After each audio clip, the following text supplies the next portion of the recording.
আপনার যদি ভেন্ডি পছন্দ হয়ে থাকে তাহলে কখনোই এই রেসিপিটা মিস করবেন না। লেটস মেক ভেন্ডি তো পেঁয়াজা। প্রথমে ভেন্ডিগুলোকে দু টুকরো করে কেটে নিতে হবে, পেঁয়াজগুলোকে ফালি করে কেটে নিতে হবে এবং টমেটোগুলো ছোটো ছোটো টুকরো করে কেটে নিতে হবে এবং আলাদা করে পেঁয়াজ এবং লঙ্কাগুলোকে ছোটো ছোটো টুকরো করে কেটে নিতে হবে। মিক্সিতে আদা, লঙ্কা, টমেটো, রসুন পেস্ট করে নিতে হবে। এরপর একটি কড়াইতে সর্ষের তেল গরম করে তার মধ্যে ভেন্ডি, পেঁয়াজ, লঙ্কা ফ্রাই করে নিতে হবে। ভেন্ডির কালার এবং পেঁয়াজের কালার হালকা কমলা রং হলেই সেটাকে তুলে নিতে হবে।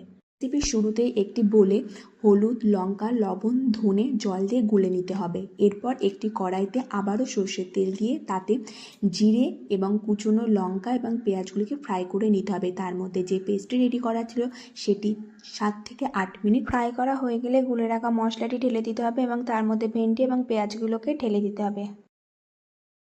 তাহলেই তৈরি হয়ে গেল ভেন্ডি তো পেঁয়াজা।